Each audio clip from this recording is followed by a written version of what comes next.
Welcome back to Real Phonies, where we combine a love of movies and televisions with absolutely no expertise on any of those movies or television. I'm your host, Joseph. With me is my co-host, Christian. Hello. And we're going to hit you with some of the Hollywood news for the week, starting with the saddest news of today, at least the day that we're recording. Yeah. Stan Lee passed away today at the age of 95. Super old. It was probably coming, but I just accepted that it was never going to happen. Kind of. I mean, he seemed like a very vivacious 95. It seemed like he'd really hit a rough patch recently, though. Well, his wife had passed away recently also, right? And then, somebody was taking advantage of him and, selling his merchandise or something. Yeah, it just seems like it's been rough. And I think he had pneumonia and he was hospitalized. It's been a rough, 6 months, so it probably has been coming. We were all living in acceptance that it never was going to be this way. But yeah, the guy's done basically everything and influenced us greatly, and really pop culture as a whole. Definitely. I mean, half of the shit we talk about on this podcast would not exist without Stan Lee. Yeah. I just wrote down a brief list of some of his most famous characters. But, I mean, he's obviously one of the main creators back at Marvel, and is pretty much, very much what made them what they are today. One of his first and most popular creations was the Fantastic Four. He also created the Hulk and X-Men and Black Panther and Daredevil and Spider-Man and all these universes associated with them. It's genuinely impossible we could devote an entire episode to Stan Lee and his life and the things that he's created. And we probably still wouldn't do it justice. Probably not. One thing that I think Stan Lee did really well, and the thing he probably should be most remembered for, is he was very inclusive, and representation was important to him, and he just got it that this was for everyone. And he wanted everyone to have it. I've heard stories before of when he was president of Marvel, he stood on the side of the street giving away Marvel comics for free. He just wanted people to read them. And of course, he's the president of Marvel. He wants people to buy them, so that's a way to get interested. Right. But still, for him, to get to that point that saying, hey, let's just give these out for free, and if we can build the interest and, people will buy it, he was a pretty incredible guy. And like you said, 90% of the shit we talk about, Stan Lee is probably affected or touched. I think, actually, the first people I saw who commented on it was DC Comics, actually, put out a press release. Well, I mean, Marvel and DC have been stealing concepts from each other for very true decades, so they wouldn't have had half of their shit either. Very good point. Moving on, one of the we got a bunch of kind of new projects and trailers and things coming out this week. Surprisingly, an exciting week for news. Surprisingly, yeah. They announced they're starting production on a Breaking Bad film. Yeah, no one knew this was a thing, I guess. No, I mean, I didn't know it was a thing. And now it's going to be filming before the end of the month, I think. And it's supposed to take place after the finale of Breaking Bad. I have no idea what the fuck is going to happen with this movie. Oh, I think I know what it's about. Oh, okay. It's supposedly somebody who is captured and breaks free and has to deal with life after that. I think it's about Jesse. Oh, really? Yeah, that's how Jesse's story ends, is he gets kidnapped. I kind of don't... you and I were talking about this when this news came out, but it's almost hard to accept because the series has such a nice bow on it. It closed out... I mean, it's one of the best series finales of a TV show of a story for sure. ever. It's one of my very favorite ones. And I like this idea that Jesse attains freedom at the end of it. So I'm worried about it, but at the same time, you and I are going to see it. The story that we know and love is still going to be there in the way that it was. So I mean, it's not really going to change anything. I'm just made by the same people too. So I mean, it's just my love of what already exists makes me apprehensive, but I'm trying to be open-minded about it. I know I don't watch Better Call Saul, so I can't make any remark on whether that's good or bad. It's not as good. Breaking Bad is almost perfect. Yeah. I mean, it is one of the best shows of all time, and I'm with you. It's not so much that I don't want anything else, it's that I just don't need it. I'm afraid if you touch it, you could tarnish how great it's already been there. And even with Jesse's story, Jesse's story is heartbreaking. Absolutely. He's definitely the loser in all of it. And everything that happens, Jesse's the one that gets screwed over arguably the most. Definitely. And he does kind of, like you said, achieve freedom in a sense, but I don't need a bow. I hope that's not what this is. I don't need post-Walt Jesse figuring life out. I don't need that. I don't want that. Again, it's so complete in its ending that I don't need more story. Yeah. But we'll see. I mean, of course we'll watch it. I don't know. I mean, there are always loose ends. They got wrapped up in a lot of stuff in their stories. Sure. There could definitely be things that come back to haunt them. Yeah. But yeah, we will see what that is. One of the unexpected trailers of the week is the Detective Pikachu movie. Oh, so great. With Ryan Reynolds. Yeah. It's got that kid from Jurassic World 2. Justice Smith. Yep. And Ken Watanabe. Yeah, Ken Watanabe's in it. And the voiceover is oh my gosh, the guy's been in a ton of stuff. He was the tentacle guy in the Pirates movies. Oh, Bill Nighy? Bill Nighy, yeah. In the very beginning, and he's like, "Welcome to the city where we've achieved peace between man and Pokemon." That's totally Bill Nighy's voice. I did not notice that. Yep. And Ryan Reynolds is the voice of the titular Detective Pikachu. And he's great. He is great. Yeah. I didn't know what this movie was going to be, and I still kind of don't know what it is, but just based on the trailer, I'm super on board. Yeah, when they announced they were going to make a live action Pokemon movie, I was excited. I wanted that. And then when they said, "Oh, it's going to be Detective Pikachu," which has been around for a while in Japan, it's only recently come out here in the States. Mm-hmm. I was immediately like, oh no, like this is not the way to do this. Not necessarily that I want Ash Ketchum, but like give me a movie version of like the Game Boy Red game. You know what I mean? Yeah. Like Pokemon Red. But the trailer, like, yeah, won me over. The look of the Pokemon's both like classic in nature, and then there's some like realistic, like, you know, Bulbasaur's like got scales on him, and Pikachu is furry, and mm-hmm.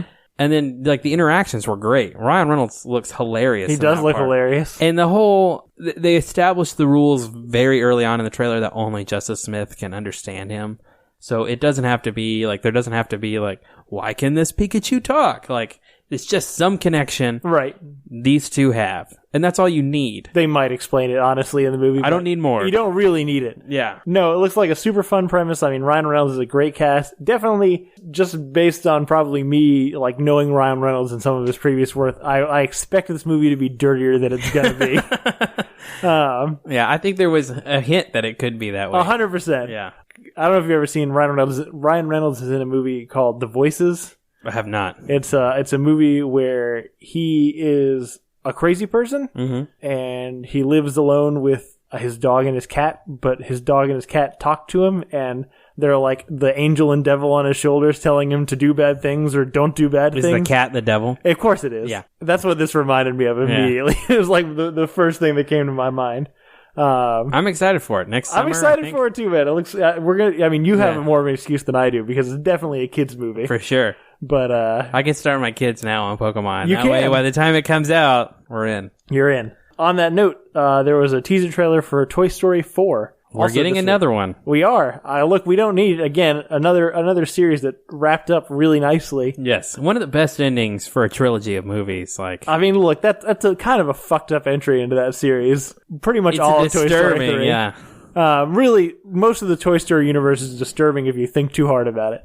Yeah. But I don't know. I'm down with it. It's a fun cast of characters. It's a good voice cast. It's one of those ones where, like, yeah, you keep wanting to visit them again, but my issue with Toy Story is Toy Story revolves around a one plot line, which is character identity. Yeah. And the first one is Buzz. The second one is Woody, who's, in Buzz is, he thinks he's a real space ranger, but he's actually a toy. And, that's important too. Mm-hmm. In Toy Story 2, it's Woody's always been a toy, but it turns out he's a collectible. Like, what if he's meant to be more than just a toy? Toy Story 3 is, this person is my person, and I am nothing without that person. No, it turns out you can be somebody new and different for somebody else. Right. And so this is obviously going to be the same thing, except this time it's a spork being used as a toy. So, like, what constitutes a toy? Yeah. What can be a toy? Yeah. So I get that that's a new angle, but it's kind of the same thing we've gotten in the other 3 movies. I mean, look, I would argue that the 3 things that you've just listed as the plots for 1, 2, and 3 are not that much farther apart from each other than they are from this new plot line. That's my point. So it's kind of the same. We've already seen that. Yeah. But of course I'm going to see it. It's Toy Story, man. Yeah. Like it's like crack for me. You can't skip it. Yeah. My kid Austin is really into Toy Story right now, so I'm sure if that may be the first movie I take him to the theater to see. So wow, yeah, that'll be a precious memory to share. His siblings won't get to go, but he might. There was an announcement for a Cassian Andor series, one of the co-protagonists from Rogue One, Star Wars Rogue One. In my opinion, the best character in that movie. Also agreed. I'm super down with this. His character in that movie reminds me very much of a Han Solo, but whereas Han Solo threads that needle on good and evil, but kind of leans towards the good, Cassian might lean a little bit towards the bad. I think that's the intent with Cassian. 100%. Yeah, like he's not the charming, reluctant hero. Yeah. Like he's the guy who's like, I have to do bad things so that the good people. Yeah, can. he'll do the dirty work. Yeah, and I think it takes place for Rogue One because we know how Rogue One ends. But I think you're gonna see even maybe a darker Cassian than we saw at the beginning of Rogue One. I think so too, because what's her name? Jen Erso. Jen Erso is kind of one of the people that instills more of this hope in humanity to him. So I'm super down with this. I think this could be an interesting direction. I hope K2 is in it. I hope so too. There was nothing in there about Alan Tudyk coming back to voice K2. What else is he fucking doing? Yeah, that's a great question.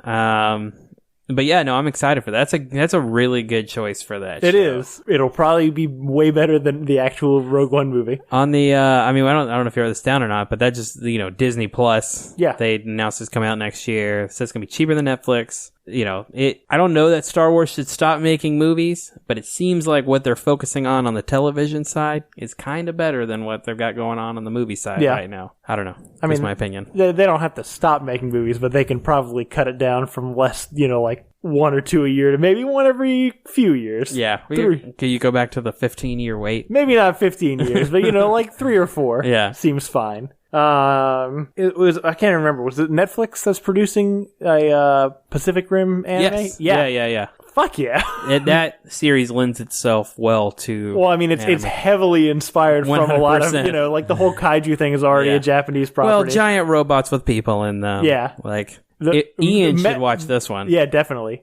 For those who don't know, Ian's favorite, it might be one of his favorite movies. Is Pacific Rim. So. It does change weekly what his favorite movie is. That's true. But this could be his entry point. Yep. Into the wonderful world of anime. Yeah, no, the mech genre is already an existing thing. So this will fit perfectly. I think it's a great idea. It's a great way to build on this universe. Oh yeah. If you're not going to keep making movies, which they're not making, not going to make anymore, this is a good way to continue a story that deserves to go on. I think so too. For the people who've seen the movies, I think we'd all agree they're enjoyable and they're fun, and this is a fun way to continue on. Netflix is doubling down on the anime, and that press release.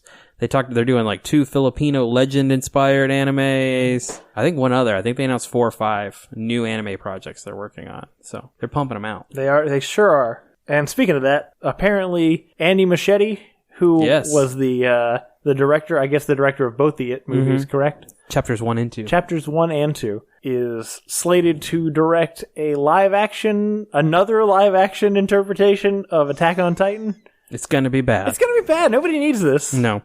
It's not a story that lends itself well to live action. Nope. And I also don't believe it's really going to happen because Andy Muschietti is after the, fame that It Chapter 1 got, he's been signed on to direct 4 or 5 movies. That's a good point. And so I don't foresee this coming. And if it does, it's going to be a while.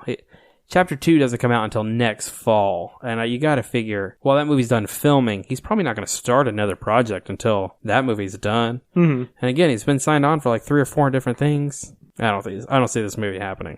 I think that's okay. I don't really think anybody needs it. It shouldn't.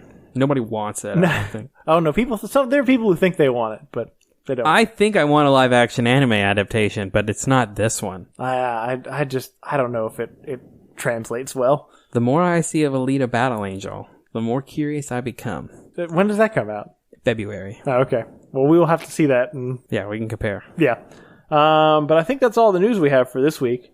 I have nothing else. All right. So a little later this week, we're going to be dropping in with our review of Bohemian Rhapsody, the Queen/Freddie Mercury biopic. We both have a lot of feelings about it, I think. Yes. So I'm already excited to talk about it. Strong ones. But if you like this, please rate, subscribe. Please tell your friends. You can reach us at betterthantransformers@gmail.com, and we are at Real Phonies on Facebook and Twitter. I need to share that link with other people, but we'll get there. I don't even have the password for that. Yeah, I know. It's on you, Brooko. Thanks again to Zach Evans for art and Brian Velasquez for our theme, and we'll see you guys a little later this week. Later.